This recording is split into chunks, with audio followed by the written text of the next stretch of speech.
your feet. See the light in everybody you meet. Everybody, get up on your feet.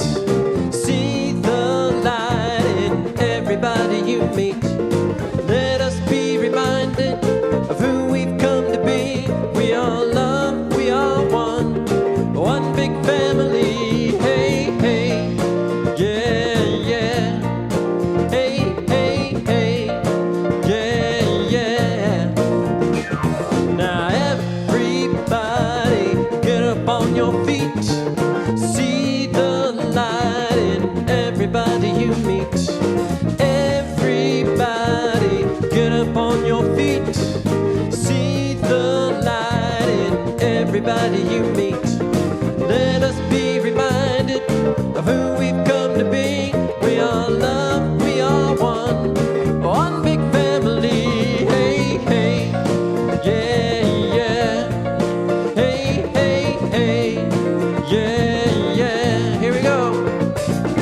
Let us make a joyful sound. Here we stand on holy ground. Let us make a joyful sound. Here we stand on holy ground. Let us make a joyful sound. Hey, hey, hey, hey, hey.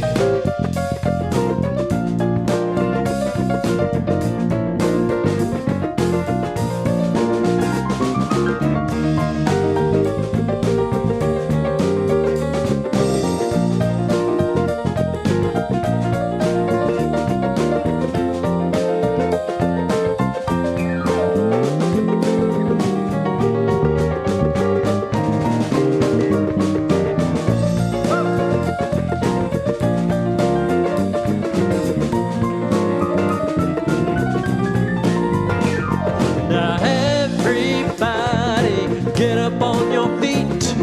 See the light in everybody you meet.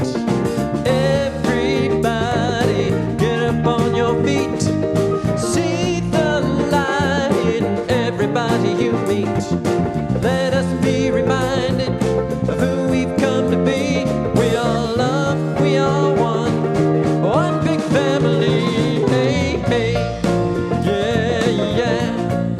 Hey, hey, hey, yeah, yeah. Hey, hey, hey.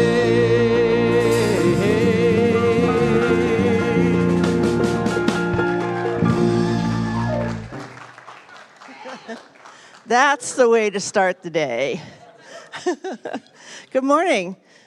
And welcome to the Center for Spiritual Living Santa Rosa, and thank you again to our amazing band for getting us energized this morning. I'm Chandra Farnsworth, and I'm happy to be with you today. And welcome to our live stream viewers. We're very grateful to have you joining us from all around the world. I love the image of that. If you have questions about what is happening at our center, we have a website, CSLSR.org, filled with useful information. There you'll find our monthly bulletin by clicking the photo of the typewriter on our website. It contains everything happening through the month at our center. We offer a youth and family program for infants and toddlers, elementary and middle schoolers, and teenagers. Our program helps children and grandchildren get familiar with our community and grow on their spiritual journey. There are a number of ways you can be part of our youth program. Simply send an email to youth@cslsr.org or to our youth coordinator, or connect with our youth coordinator, Jennifer Caldwell, and get your questions answered. We are passionate about spiritual education at our center. And if you are wondering what classes are coming up this year, please pick up our education catalog at the info desk. There you will see all the classes and workshops through June this year that will be available to help you navigate your own spiritual journey. And Reverend Russ is available after service or via email if you have any questions. Now would you please join me in speaking aloud our vision and mission as a community? The Center for Spiritual Living is a spiritual community that promotes global transformation through personal transformation. Our purpose is to awaken humanity to its spiritual magnificence. We are motivated by a compelling vision to bring the gifts of compassion, integrity, and loving kindness to the world through our programs and teachings. Together, we are helping create a world that works for everyone. We follow this vision through the 5 core spiritual practices of our teaching. Would you please read those with me also? Spiritual study, affirmative prayer, meditation, selfless service, and spiritual circulation. So, excuse me a moment here. We would like to extend a warm welcome to our first-time visitors. First-time visitors, please stand as you can or raise your hand, and we will bring you a flower and a welcome packet as a token of our welcome. Please remain standing or keep your hand raised so we can find you.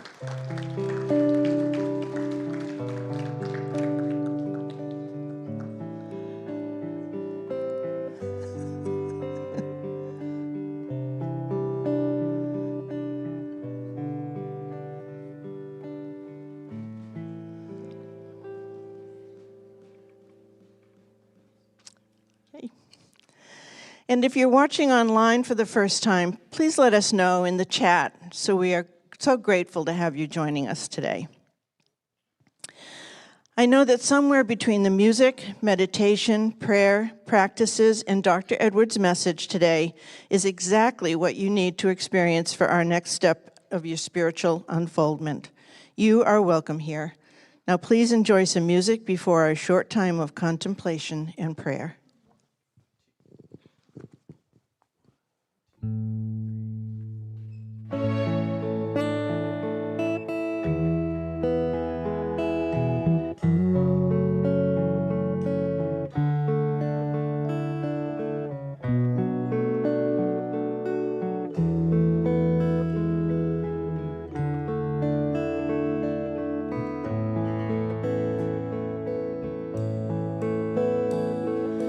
Living Spirit, I am grateful. Loving Spirit, I am free. So many gifts upon my table. Loving kindness is to me. Living Spirit, I am grateful. Loving Spirit, for the way, for this rich, abundant living every single day. And I give thanks for the knowing. I give thanks for the way your love is overflowing every time I pray. And I thank you, God, for one good day.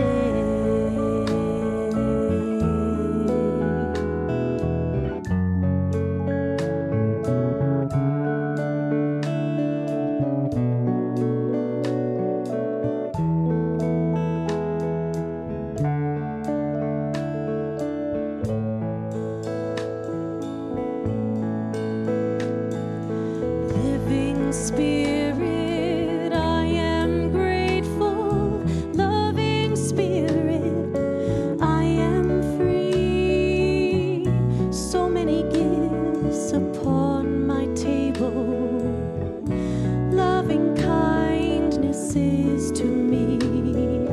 Living Spirit, I am grateful. Loving Spirit, for the way,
And I thank you, God, for the love that's overflowing every time I pray.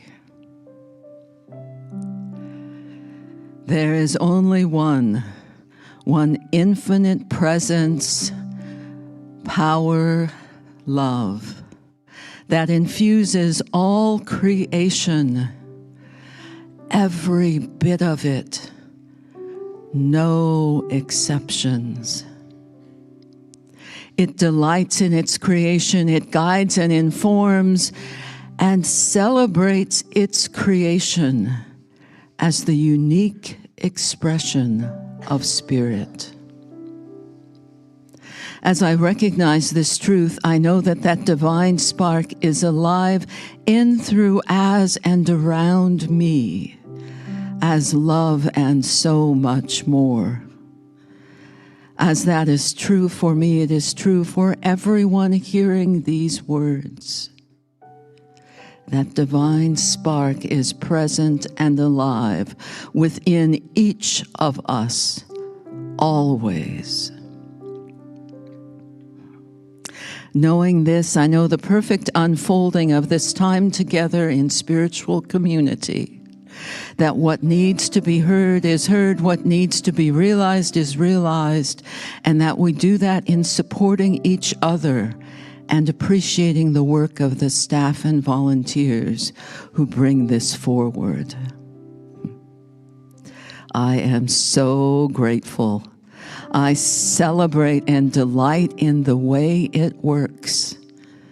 And having spoken these words, I simply let them go into Spirit's yes. And together we say, and so it is. Good morning. I'm Tara Steele, a minister here at the center. Please join me in reading the affirmation. It's easier here. I seize this day, embracing its unlimited possibilities, and so it is.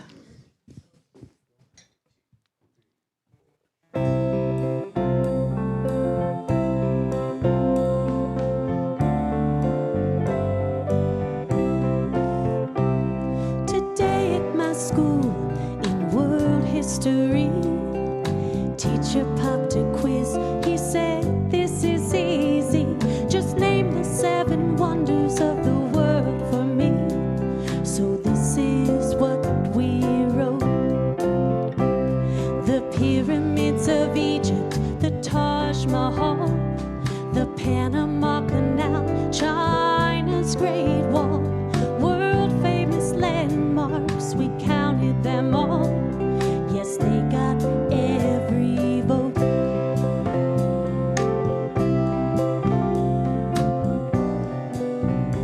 Then I noticed the shy boy who sits next to me hadn't turned in his list. It was plain to see. Teacher asked him what the trouble might be, and this is what he said: "There's so many answers, I don't know what to say." Teacher said, "Maybe we can help find a way. Just read us your list."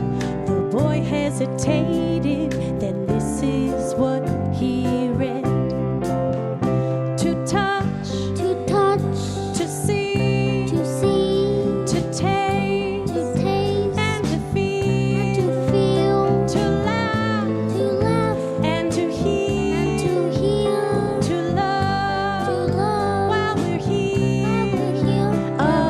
These are such wonders, wonderful wonders, 7 wonders of the world.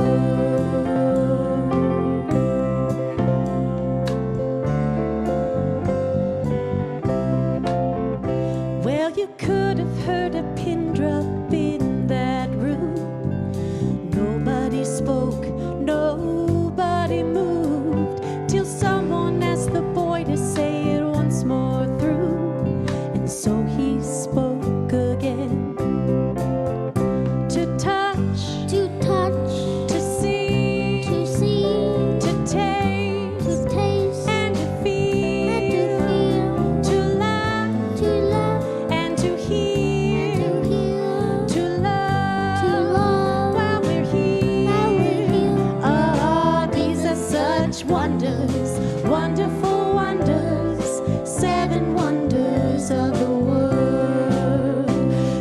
a gentle reminder from a gentle soul. We take for granted gifts worth more than gold, and the richest treasures in life's plan cannot be built by our own hands. To touch, to see, to taste, and to feel, to laugh, and to heal, to love while we're here. Oh, these are such wonders, wonderful wonders, 7 wonders of the world, 7 wonders of the world.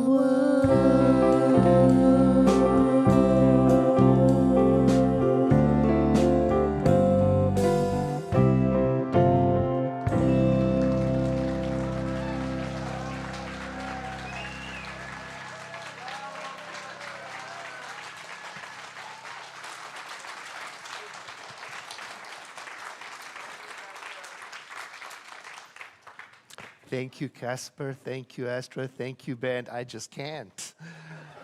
Oh my goodness, how beautiful is that? Thank you so much. Okay. Well, one of the ways that we express love and affection for each other is through music, thank you, and also through flower dedications. And I asked if I could read this morning's flower dedication.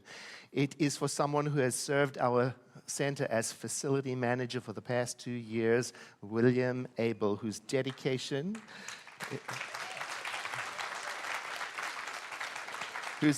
and hard work have been nothing short of remarkable and marked by excellence and consistency, attributes that have significantly contributed to the smooth running of our facility since the time of coming out of the pandemic. And his efforts in implementing cost savings measures have optimized our resources and fostered a culture not only of efficiency, but of collaboration and accountability for the leadership, for the staff, and for the volunteers he works with. Now, moreover, William's knack for bringing order to our facility has ensured that we run seamlessly.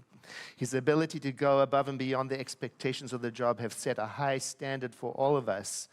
And it is with a mix of gratitude and regret that we acknowledge that William's intention is to vacate his position by April. I know, this is where we groan. Ooh. William, your contribution has left an indelible mark on our spiritual community. And while your departure saddens us, we are also excited for what the future holds for you. So please join me in expressing our deepest thanks to William for his exemplary service, leadership, and dedication.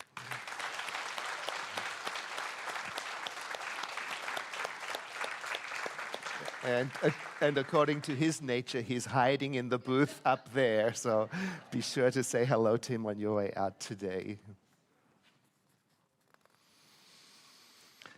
Our topic this month is, for the whole month, is this: that's how we've never done it.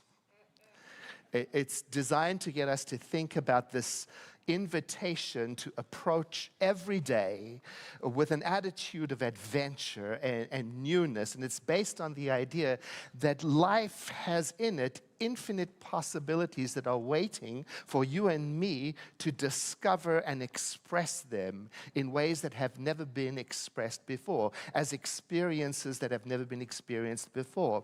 And it has within it this reminder also not to get stuck in the past or to let the past limit where we are going. And that's what this afternoon's workshop is all about. It's focused on setting intentions that can draw us forward into life with energy and creativity. However, this idea of not getting stuck in the past, it's not the same thing as just forget the past. This idea of getting excited about the future, it's not the same as ignoring current challenges in our lives or in the world. Because if you're like I am, then you're probably feeling all of it, the excitement of creative thinking about what is possible, and then at the same time there is this dissonance with the question, is it okay for me to get into a celebratory state of mind and a mood when the world has got so much bad news in it and so many challenging, difficult things going on? So I have to remind myself every day that it's not only possible to hold it all, to hold both sides of it, but maybe even essential to hold both space for the excitement, for the possibility of a better future, and at the same time to hold space for the concern about the true tragic challenges in our world, to hold space for all of it. I was reflecting on how the pandemic has changed us because it interrupted our normal focus in life, and it made it necessary for us to look inside and start change from inside. And one of the outcomes, I believe, of the pandemic is that our awareness of social issues became focused and magnified. The deaths of George Floyd, Breonna Taylor, Ahmaud Arbery. It caused people to unite in an unprecedented way, not just here in the United States, but across the world. Just like the unfolding tragedies in Gaza, right now have the attention of the world. And it's energizing the people of the world to get up and to demonstrate and to ask the question, why do world leaders decline to call for a ceasefire? Why? Now, our access to the internet has made it so we can humanize what is going on in the world. That's if we don't ignore it. Because we can bring it into our living rooms and we can bring it into our hearts. The podcast, This American Life, just recently aired on public radio, a series that relates phone calls, conversations with a man in Gaza who talks about what he and his family are experiencing, and sometimes as they are experiencing it in real time. It's the story of Yosef, who works for the Norwegian humanitarian service there and who is currently being displaced from location to location. And the podcast follows him through conversations, through broken internet connections and uncertain resources, along with the 50-plus women and children, some of whom are pregnant, as they move through it. And in addition to the heartbreaking tragedy of the story, something touched me as I listened to parts of it, and it is this ability that the people in the story have to maintain a kind of grace or presence under fire, literally, and to maintain their connection with respect and value and decency under extraordinary circumstances. And I can't recall precisely what he said at this one part of the podcast, and I summarize it like this. He said something like, I don't check social media now because I can't process how many lives have been lost every single day. So I have to keep myself focused on what needs to be done. And this, from a 30-year-old man who is watching the cars in front of him and behind him being bombed, being destroyed with civilians in them, while he's transporting his pregnant sister, 2 children and mother to the uncertain south. Now that phrase, if he said it somehow like this, I have to keep my mind focused on what needs to be done. What a lesson. Because I find it difficult to keep myself focused just on being kind, to being kind-hearted when things are not going my way. So Yosef's story begs me to ask the question, is what I am upset about worthy of being upset about? And do I need to refocus on what is important to be done? These are sensitive times. And it is my perspective that these times need our collective focus.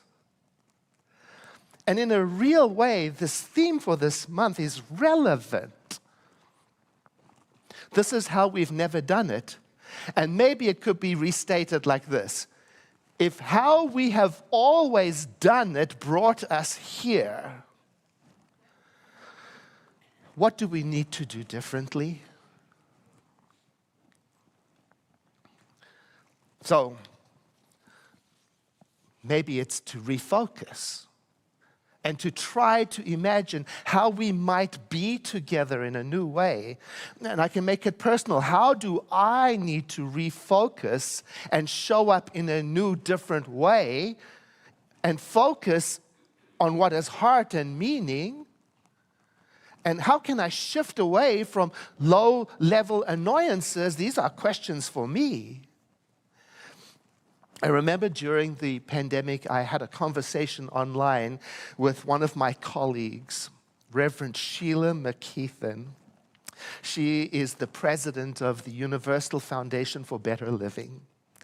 And she said, and again, I'm paraphrasing because it's a long time ago, she said something like this: "This is no time for us to contract and isolate from the world. This is the time for us to up-level our spiritual practice and to meet what is going on in the world." And that continues to be true for me now, because I can be tempted to go numb and to isolate. I can be tempted to just withdraw, especially when things get rough, or even when they get disappointing. You know, I'm in a newish relationship, and it's beautiful and mutually supportive, and still I'm learning all over again that collaboration and compromise and listening and bravery and loving kindness are still the keys for growing a loving relationship. You know, and in the past, the way I've always done it is when things get rough, I withdraw and isolate.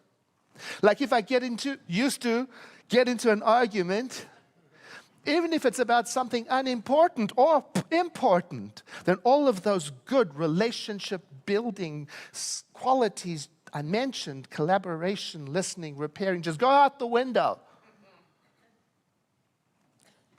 So, I'm refocusing. I'm learning to do what Reverend Sheila said to do when times are challenging, whether it's in relationship or in the world or in the job or whatever it is. And I'm remembering, don't withdraw. Don't isolate. Refocus and up-level your spiritual practice, Edward.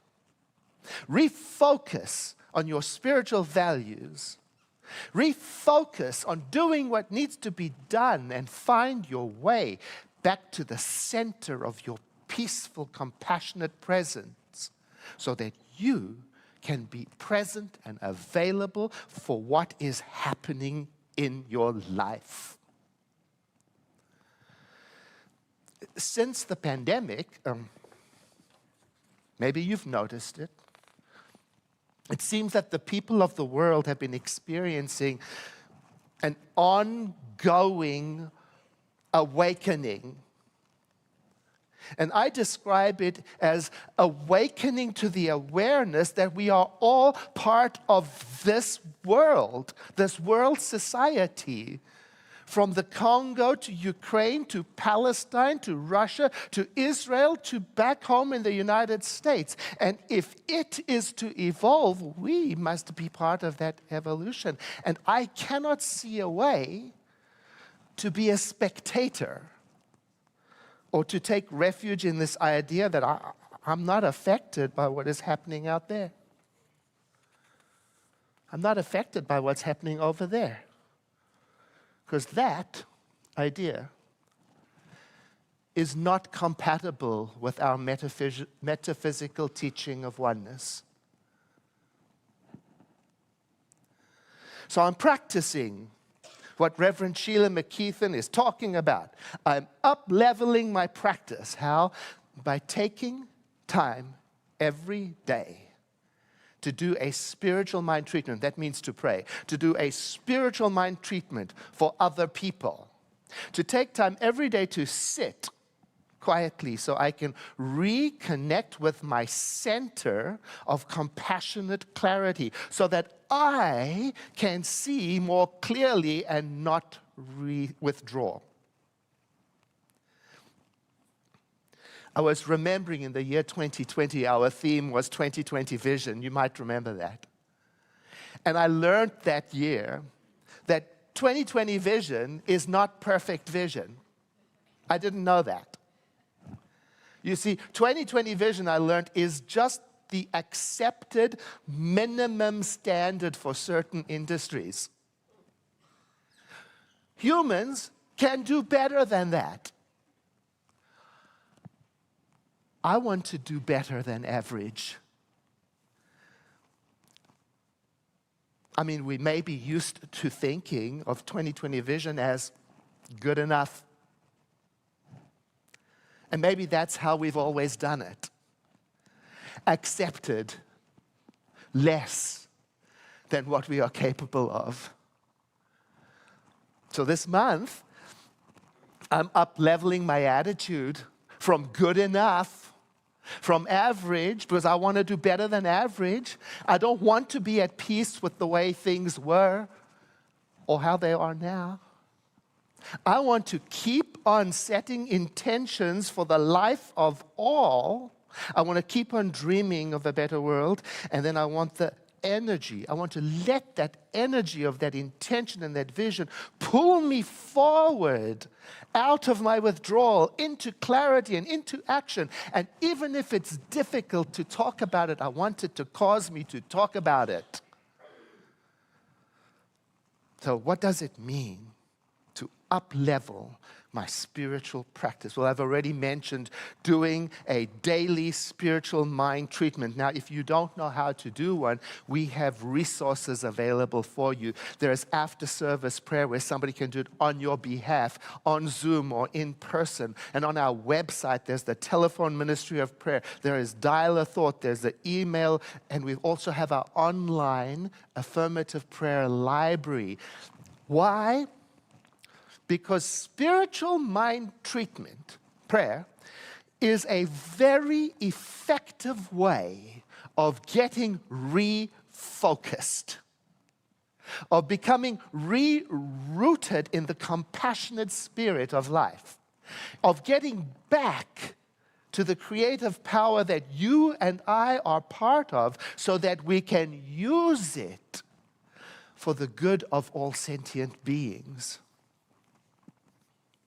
Another way of up-leveling my spiritual practice is to get myself inspired. I got to be active about that. I've got to be proactive. And one of the ways we read it this morning is through spiritual study. And today I'm thinking about the power of poetry and its ability to inspire. You know, spiritual poetry, well, it can say things to my heart that words alone cannot convey. And I'm thinking about one of my favorite Rumi poems, which I read often. All day I think about it. Then at night I say it. Where did I come from? And what am I supposed to be doing? I have no idea. My soul is from elsewhere, I'm sure of that, and I intend to end up there. This drunkenness began in some other tavern. When I get back to that place, I'll be completely sober.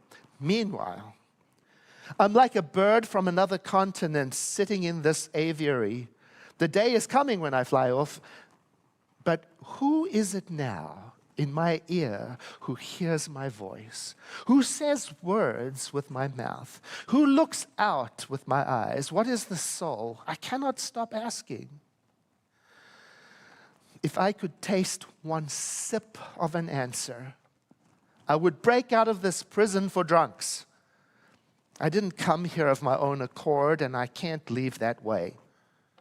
Whoever brought me here will have to take me home. This poetry, I never know what I'm going to say. I don't plan it. When I'm outside the saying of it, I get very quiet and rarely speak at all.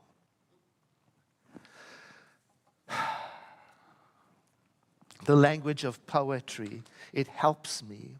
It can help me refocus on this idea that there is something larger than me going on here that I am part of. That's different from my early religious upbringing. In my early religious upbringing, I was taught that I was worthless and a sinner and born broken with a tendency toward failure, and that I had to spend my life working very hard to be persistently sorry for disappointing the divine, and to apologize regularly for my natural shortcomings. And then I found the teaching of the Center for Spiritual Living. It's called Science of Mind, and I learned something new. I learned that I carry within me a spark, a piece of what this great everything is, call it divinity, and that you have it too. You have a spark within you. You carry within you divinity. Then that spark is worthy of respect and awe and love. Oh. A couple of years ago, I was watching a TV interview with one of our members of the center, and the reporter was asking her about, why is she involved in feeding the unsheltered? Because, some people wrestle with that question, does everybody deserve to be helped? Now, I don't remember, because goodness, years ago, I don't remember the exact words that she said, but I paraphrased it, and she said something like, when you're in love with that divinity, when you're in love with Spirit, then your conversation is less about deserving and more about loving and helping. And that is another way that I can up-level my spiritual practice, helping others. To me, when I love and help, that's when I am worshiping. Because as the poet asked Rumi, who is it now in my ear that hears my voice? Who says words with my mouth? And now I can add to that, who helps through my hands? Who loves through my heart?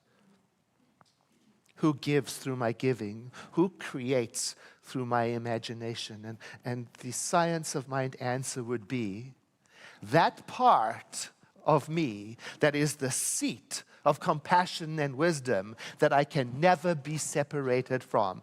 And I want to be devoted to that. Our founder, Dr. Ernest Holmes, when he talked about that spiritual presence, this is how he talked. You who inhabit eternity and dwell within all creation, you who lives through all things and in all people, hear my prayer. I would find a resting place in you and live in your presence. And then he said, O lover of my soul and keeper of my spirit, none can separate us, for we are one. Now, even though these words are poetic, almost romantic, and it sounds like he might be addressing a far-off power, I keep reminding myself he is talking about something which is eternally, persistently present everywhere and experienced within. So it's a kind of devotional prayer he's doing. And devotion is yet another way that I can up-level my spiritual practice during tough times. And devotion is a way that you and I can make sure that we keep love and decency and compassion alive in the world through us.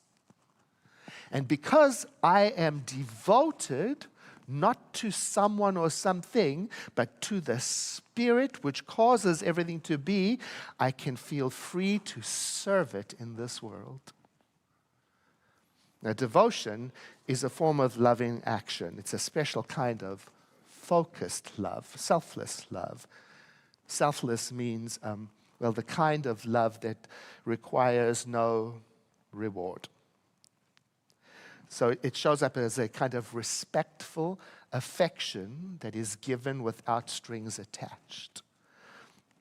So whether that is through just looking at the art, the new art in our social hall, or attending a protest to support people who have no voice, or being with someone who is suffering and being available to them, or being mindful and helping someone, whether that is at work or in the family, or whether that is caring for a parent or a child, or whether it's through washing a floor or helping a stranger or speaking up in the presence of injustice.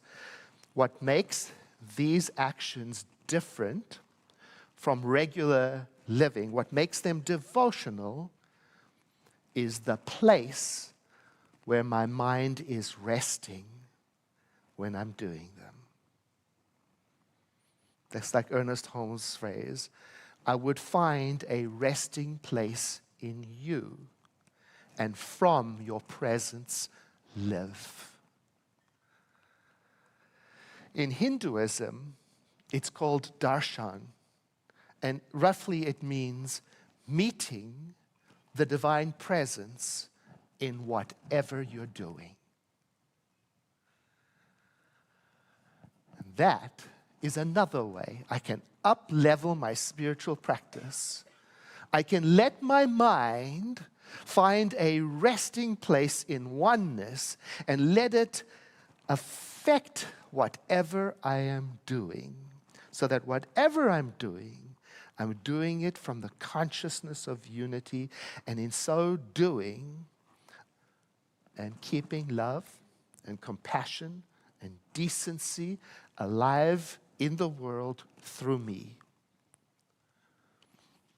So in summary, when times are tough, up-level your spiritual practice by doing these things.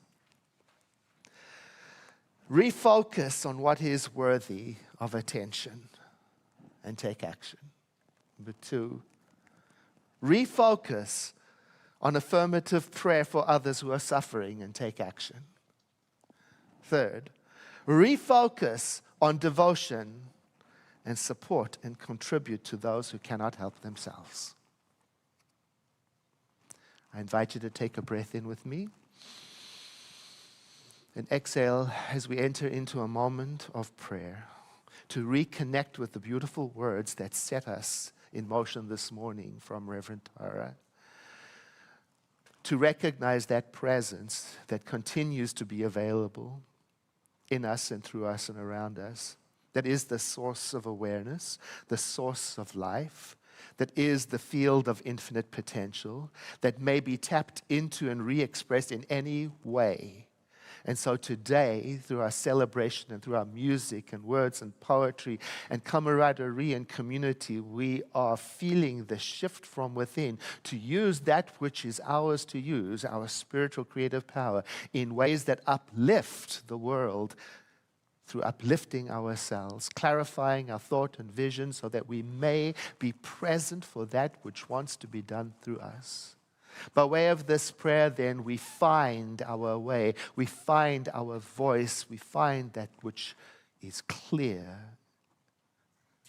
and follow it. In deepest gratitude for this and so much more, I release this word into that aspect of the divine that we call the law, and let it be. And I invite you to say with me, and so it is. And once more, breath in, followed by a sigh. As we use that breath movement to make a transition to the part of our service where we celebrate the law of circulation. The law of circulation are all of those practices that help connect us, keep us connected to the flow of life, including such practices as receiving, asking, forgiving, honoring, acknowledging, giving thanks, giving. Right here at this moment, we are practicing the giving part. So I invite the ushers to stand while we consider how we would like to financially support our center.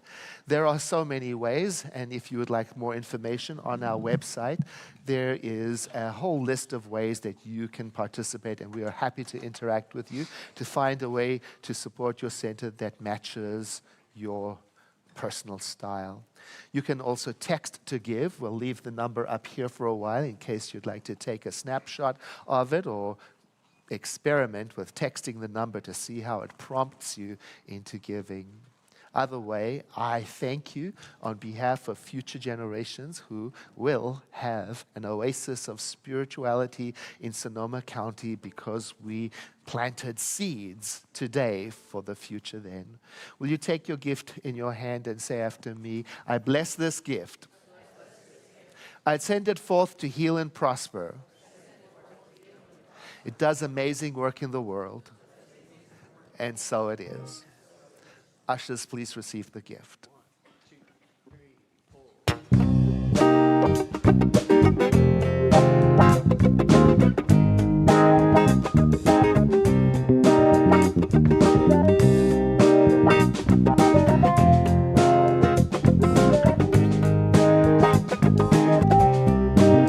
God is my source, God is my power, God gives me everything I need. So I give thanks for all my blessings. God gives me everything I need. Peace is my source, peace is my power, peace gives me everything I need. So I give thanks for all my blessings. God gives me everything I need. Joy, joy is my source, joy is my power, joy gives me everything I need. So I give thanks for all my blessings. Joy gives me everything I need. Take it, friend.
Thank you again, gentlemen.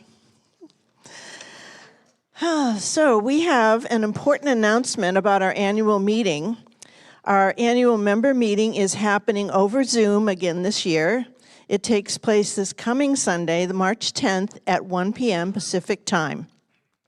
Members, please do not wait until the day of the meeting to register. We need to know you're coming well in advance of the meeting, and we must have a quorum. This means that a certain percentage of our membership needs to be in attendance before we can conduct business. Please RSVP by clicking on the photo of the vineyard on our website. One of the things we'll be voting on is our 3 new Board of Trustee candidates, who I would like to introduce to you now. They are Vicki Dodson, Mary Munat, and Maxine Wilkinson. If you would like to learn more about these 3 amazing women, we have a flyer with their background available at our info desk and on our website. As Dr. Edward mentioned, our beloved William Abel is transitioning out of his role as our facility manager, and that means we'll have an opening for this vital position in our community. If you're interested, please refer to the website, the picture of the tools, or stop by the info desk today. You can pick up a copy of the job description there. Our teens are getting ready for summer teen camp, and they are hosting a bake sale for us on Easter Sunday, March 31st, from 10 to 11. There will be lots of delicious baked goods for you to take home with you, and all proceeds will go toward helping them attend CSL's summer camp in Oregon. Today at 1 p.m., Dr. Edward is going to be leading us in his Setting Intentions workshop. Our intentions influence many aspects of our lives, and learning how to explore our intentions can inspire us to get excited about moving in the direction of our heart's desire. Intentions give us a roadmap for our creative energy to flow. You can sign up on our website by clicking the photo of the hands holding light, or arrive early to the workshop and pay at the door. The workshop will be held in Wagoner Hall, which is just right over there. And this Tuesday, March 5th, from 6 to 8:30 p.m., prayer practitioner Christine Ruddy will be leading us in an exploration over Zoom of 3 thinkers who most influence our founder, Ernest Holmes, in our core class, The Roots of Science of Mind. In this class, you will read selections from Emma Curtis Hopkins, Ralph Waldo Emerson, and Thomas Troward, and discuss the deep spiritual truths they uncovered. There will also be powerful class experiences as you put these spiritual principles into practice in your own life. You can sign up on our website by clicking the photo of the tree roots, and because this is a core class, we offer scholarships to help offset the cost of the class. If you're interested in a scholarship, email Reverend Russ or talk with him after service today, and he can help you tell you more about how to apply. You are also invited to our Spring Equinox Community Potluck, which takes place on Wednesday, March 20th at 6 p.m. We will share good food and community, and at 7 p.m. we will explore the spirituality of harmony with a special flower bouquet activity during our Wednesday evening service. If you would like to bring a delicious dish to share with everyone, please register on our website by clicking the photo of the potluck. So that's all the announcements that we have this morning. I hope you have a lovely week. Thank you, Chandra, and thank you, Reverend Tara, and thank you for all of the people in the booth and the volunteers and the greeters and the hospitality people and our musicians and you for being here today. Thank you. It's time for us to close our service, so I invite you to stand as you are able for the benediction. And by the way, if you cried yourself to sleep last night or you feel incomplete about something, please go and visit our practitioners, the host in the corner in the building right now will hook you up with a practitioner who will give you that spiritual mind treatment. And if you're listening to us online, you can go to our website and you can have the same service offered to you through a private Zoom room. So please take advantage of that offering. And now won't you please say after me, something wonderful is happening through me right now. It is this thing called life. Life is in my mind, life is in my body, and life is in my affairs. I think it, I feel it, and I express it. Just the way that it is, and just the way that it is not. Thank you, life. Know with me that you are never alone, that Spirit is right where you are, that you have only to look within at any moment to know that you are guided, sustained, and expressed by a presence that expresses itself as you in this world. In deepest gratitude, let us live our lives accordingly so that in everything that we do and say and think, we honor this presence within. And so it is. Thank you for being here. I look forward to seeing you soon, and let us close in song. I release and I let go. I let the Spirit run my life, and my heart is open wide. Yes, I'm only here for God. But no more struggle, no more strife. With my faith I see the light. I am free in the Spirit. Yes, I'm only here for God. I release and I let go. I let the Spirit run my life, and my heart is open wide. Yes, I'm only here for God. No more struggle, no more strife. With my faith I see the light. I am free in the Spirit. Yes, I'm only here for God. I am free in the Spirit. Yes,